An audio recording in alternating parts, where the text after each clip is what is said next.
ভারত পাকিস্তান ম্যাচে চোখ তাক করেছিল সারা দুনিয়া, তবে বাংলাদেশের জন্য এই ম্যাচের গুরুত্বটা আর একটু বেশি।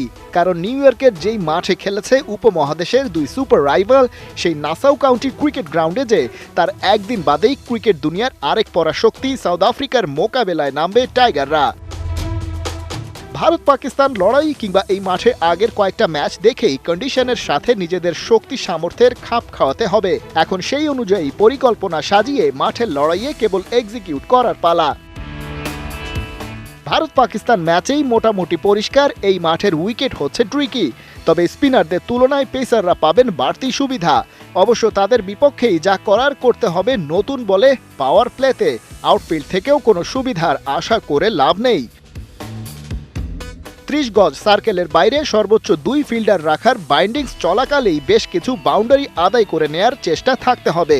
নিতে হবে ক্যালকুলেটিভ রিস্কের বাইরেও বেশ কিছু ঝুঁকিপূর্ণ শট, দু একটা উইকেটের বিনিময়ে হলেও, যেটা ভারত করেছে। গেল দিন নিউ ইয়র্কে ওভারকাস্ট কন্ডিশনেও প্রথম 6 ওভারে রোহিত শর্মারা স্কোরবোর্ডে তোলে 2 উইকেটে অর্ধশত রান, ওভার প্রতি 8.33 গড়ে।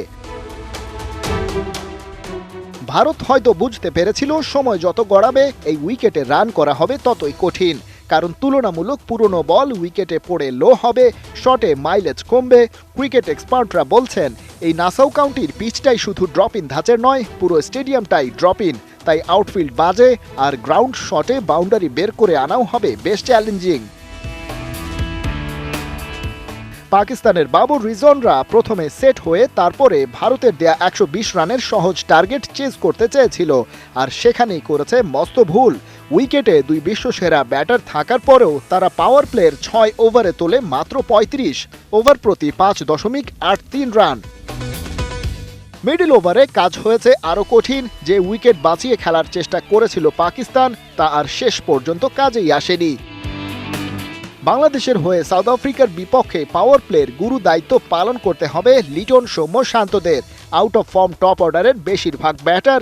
ক্রিকেট এক্সপার্টরা বলছেন সেক্ষেত্রে তাওহিদ হৃদয়, মাহমুদুল্লাহ রিয়াদ আর রিশাদ হোসেনকে ব্যাটিং অর্ডারে প্রমোশন দেয়া যেতে পারে, কারণ লেজের দিকে নেমে নাসাউয়ের উইকেটে সুবিধা করতে পারার সম্ভাবনা কম।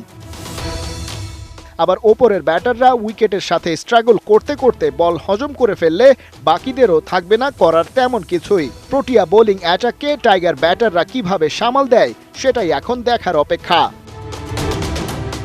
খালিদ জামিল, ৭১।